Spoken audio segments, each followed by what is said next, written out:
Hello from Boston. Now, one of the questions I always get while we're at a track day is, how do I look on the bike? How's my body position? So, let's talk about body position. So for this video, we're just gonna keep it very simple. Why is body position important? Because it makes it safer to turn fast. All right, now we're all familiar with Marc Marquez. He has a very unique riding style, well, rather accentuated riding style. And everyone now wants to look like him because that actually looks really cool. But not all of us can look like him, or even should look like him. And there's a few reasons why.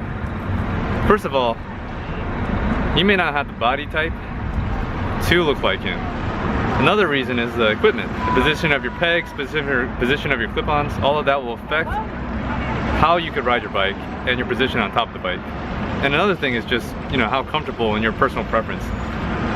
Everyone wants to look like that, but it may not be comfortable to do so, and it will actually make you slower if you try to force it.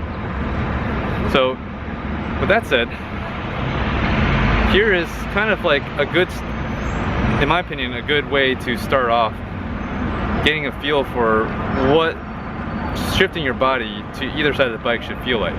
So you're gonna start off with your feet like shoulder width apart, and try to have your feet as parallel as possible. Then you're gonna squat down.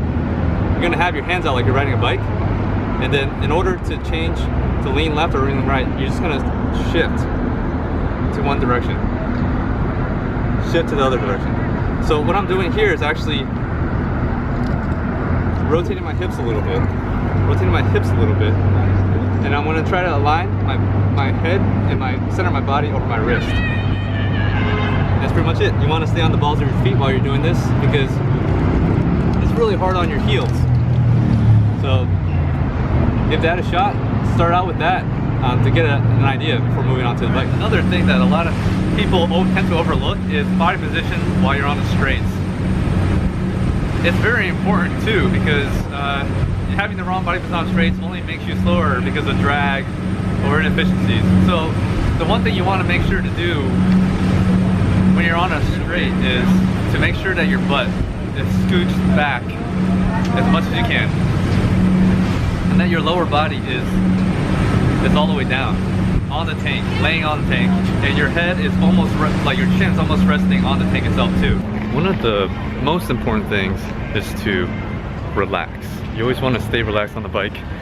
Tensing up, gripping too hard, all that's going to do is create feedback, input feedback, or create some inputs that the bike wasn't meant to handle. And when you do that, all you're doing is like you're fighting the bike. So you want to stay nice and relaxed, make sure your arms aren't extended and locked out, and your grip isn't too tight. If you are death gripping, you're going to realize that your hands are going to get nice and tired and sore, and that's no good. There you go. Along with being relaxed, something that's going to really help you achieve the best body position is to set up before the turn. And to do this, it's pretty simple. When you come up to a turn, say you're in the complete tuck, like you're supposed to be, as I just said, with a straight line body position. You want to pull your butt up forward, and you want to make sure there's only like a fist between your nuts and the gas tank, or your crotch and the gas tank. Okay, your crotch and your gas tank. And then from that point, you want to go ahead and be on the side of the bike that you're going to be when you're turning. So if you're going to turn left, you want to go ahead and, shift to the left. And then preparing beforehand will make sure that you're set up better when you actually make the turn. And then you can focus more on getting the shoulder down and all that good stuff. It's all about being smooth and relaxed. You want to glide over your butt over the seat. So you don't want to, and this applies to like getting back from off angle to back on angle, or back, like leaning off the bike to getting back on the bike. You don't ever want to just go, okay? You want to nice and smooth get back on the bike. And then if you happen to be changing directions really quickly, left and right, like a chicane, then you want to glide your butt over the seat. Alright, so it really boils down to a lot of personal preference. There's a lot of preference as far as how your hips are turned, how your shoulders are turned, how your head is, like if it should be like this or if it should, you know, just go with the turn. And there's also a lot of preference about how much your butt should be off the seat. So yeah, there's a lot of things as far as like how your body is on the bike, which will just boil down to like how you feel best and how you like it in order to turn your bike correctly. All right, so as I was mentioning earlier, there's a lot of right ways to do it, but there's definitely wrong ways to go about body position. And some of those wrong ways are, you know, your body, like being all crossed up on the bike. Because if you can get your butt off, but you can't get your body off, you're not really shifting much of that center of mass off the center of the bike. And that's not really helping you much either. Now, the opposite of that is also true, where you don't get your butt off at all, but you only get your upper body off. This may get more of your center of mass off the bike than if you just had your butt, if you're all crossed up.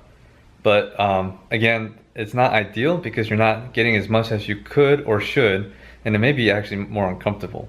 And lastly, you don't want to get too much off the bike because, or at least too much off the bike if you're going too slow. Yeah, it's good to practice your body position, but you make it too extreme going at like 2 miles an hour, you're gonna fall off the bike. You're gonna tip the bike over because the bike doesn't have enough of that gyroscopic motion to keep it upright. All right, I hope you enjoyed this video. If you did, please leave me a thumbs up. Subscribe if you haven't. Pass this along to a friend if you think you'll find it useful. With that said, I'm gonna go ahead and sign off here. I will see you in the next one.